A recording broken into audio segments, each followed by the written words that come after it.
All right, my friends, we are here to discuss not all Atmos speakers are created equal. That's what we're going to be talking about in today's video.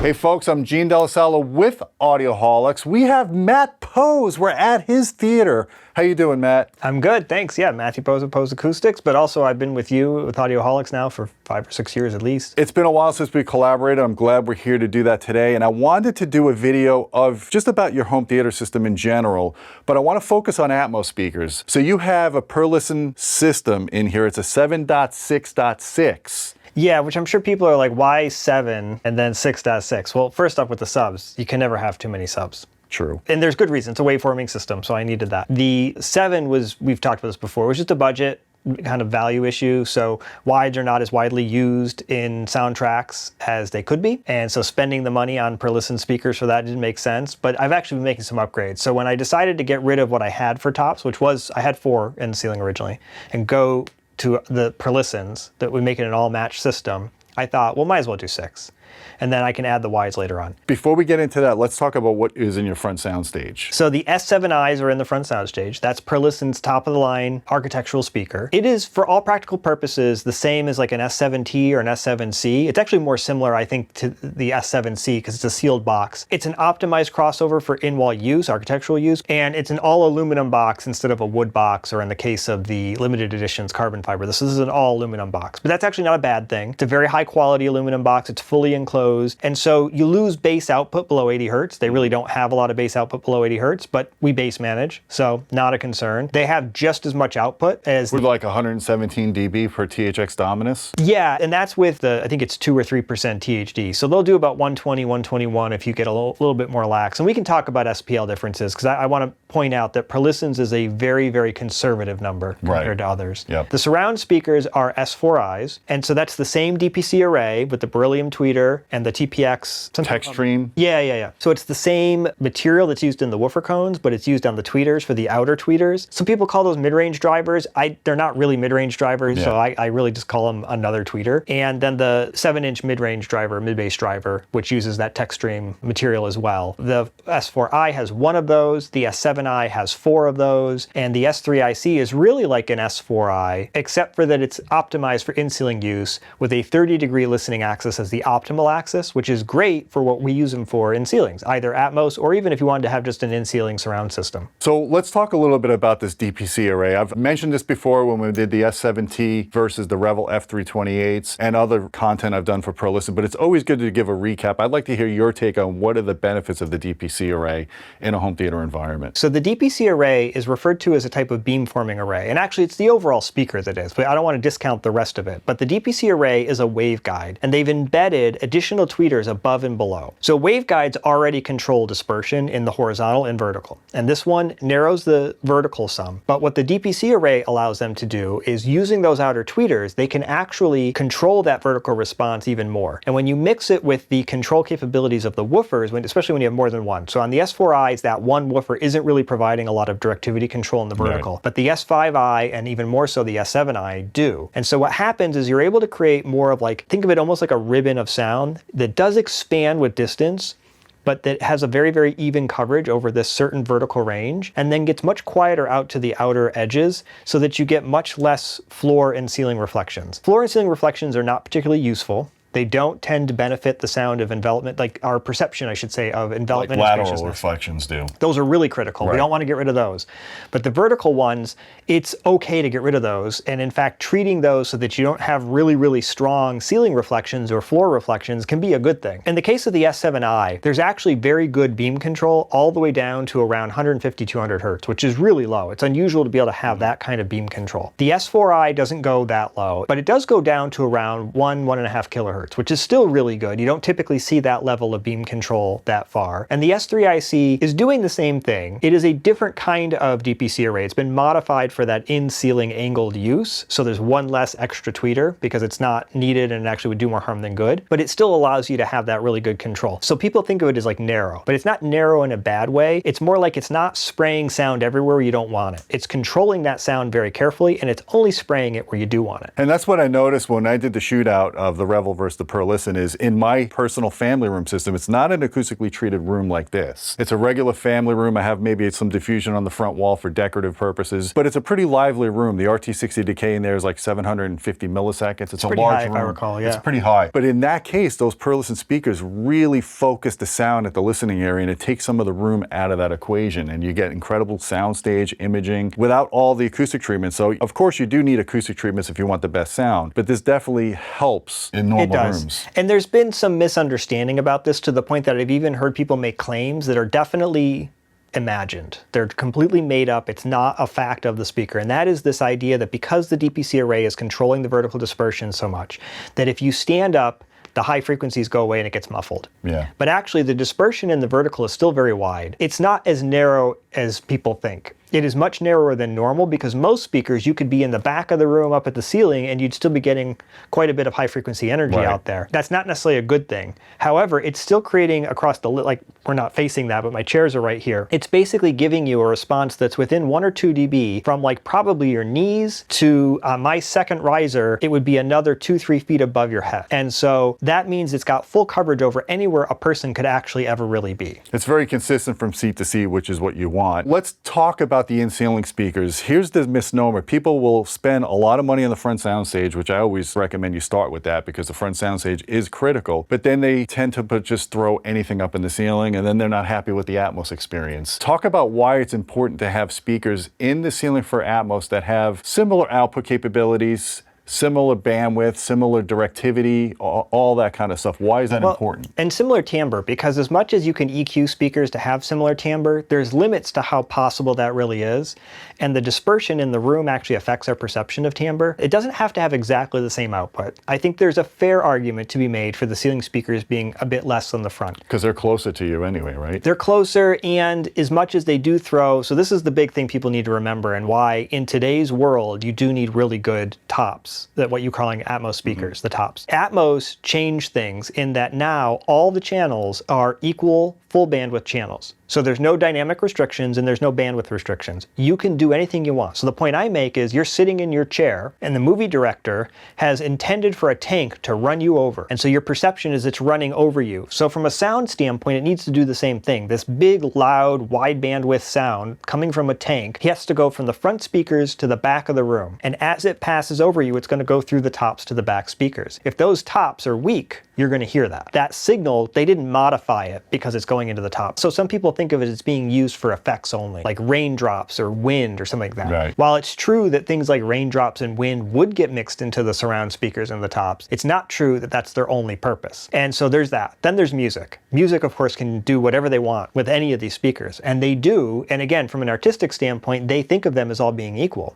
So you want your tops to be really, in many ways, of very similar capability to the fronts. One of the reasons why I personally love the Perlisten product so much is that across the entire S series or across the entire R series, they all have the DPC array. So from 1 kilohertz on up, they're all identical. There's no differences between them. Basically, you can do what I did. You can use their cheapest S series for the surrounds, the S3i's in the ceiling, and the S7i's in the front, and you still have consistent timbre across all the speakers. Now, I originally did not have the S3s. They didn't make them.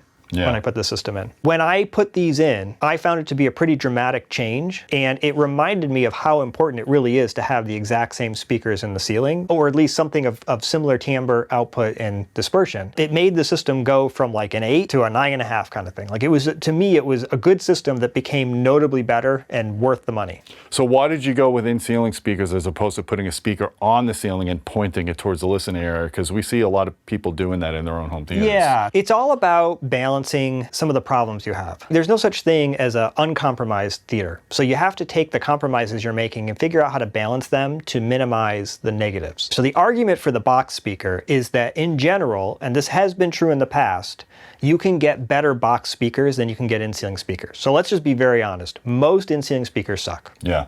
You've had lots of in-sync speakers over the years. Most of them are not even remotely comparable to the quality of the box speakers you get. Especially when they don't have back boxes of their own to control their acoustic properties. And the drivers are often of a lesser quality, and the crossovers are made smaller to fit in that tiny little in-ceiling. So lots of problems with those. So that's a fair statement. The other thing is that you can aim them. So a lot of people made a really big deal about how you need to aim your Atmos speakers, your tops, towards the listening position to get that sense of envelopment. So I'll just say aiming doesn't affect envelopment really at all.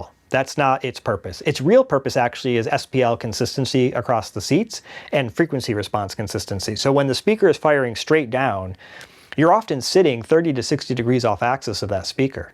So the response to that speaker isn't very good anymore. Yeah, you lose a lot of the high frequencies. And then if you go and you run your Dirac or your Optimizer or your Odyssey, it's going to correct that.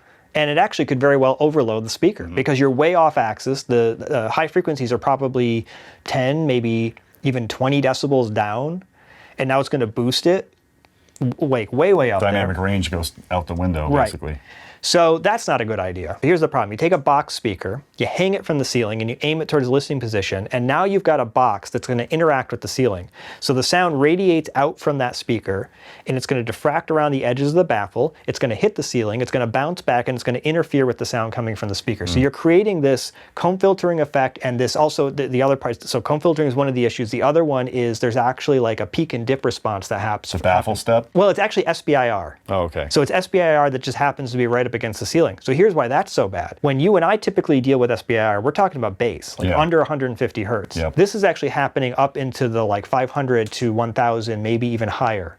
So we're much higher frequencies. So Perlisten did the right thing. They created an optimized angled in-ceiling speaker that allows it to have a good high frequency response, good dispersion aimed at the listening position, but without those diffraction problems. And it's got a back box. It basically is like an S4i. It's the same drivers, same crossovers. It's also an aluminum damped enclosure. There is no quality loss. They're a very, very good speaker. And they're really heavy, right? You can't just use them on half-inch drywall. These speakers with the back boxes have some weight to them. I think you can. Maybe double check. The manual doesn't say anything that I recall that says you can't. I know you mentioned that, and I want to say that Eric told me it's okay. I do have 2 layers of 5/8" Type X drywall. I don't know that that's absolutely necessary, and I heard that they actually do have pre-construction brackets. Yeah. Which usually the metal there helps. If you're putting these in, I would just say it's not a terrible idea to do an extra layer of drywall just to give it that extra robust, better damped baffle. That's why it's so important when you're putting a system of this caliber and to hire an integrator, a designer, someone that's really knowledgeable, or a team of people that are really knowledgeable about not only calibration, installation, setup, choosing where to put the speakers in the right areas of the room. In fact, I wanted to talk to you about, you have 6 speakers in this ceiling. Why did you go with 6 instead of 4 and you have 2 rows of seats? You and I have had this rationale for a while, and I would stand by that, but I am making upgrades, was that for what I wanted to spend on this system, 7 dot whatever for the subwoofers, dot 4